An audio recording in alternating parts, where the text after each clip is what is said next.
أولا يذكر الإنسان أنا خلقناه ولم يك شيئا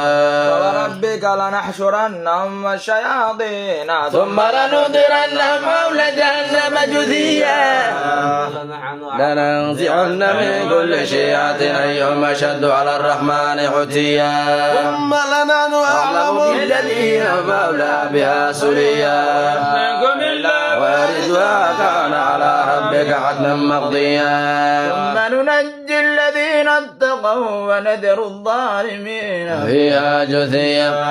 وإذا تتلى عليهم آياتنا بينات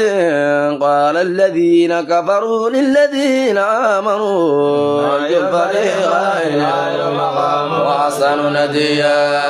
كما أهلكنا قبلهم من قرن هم أحسن أثاثا ورئيا في الضلالة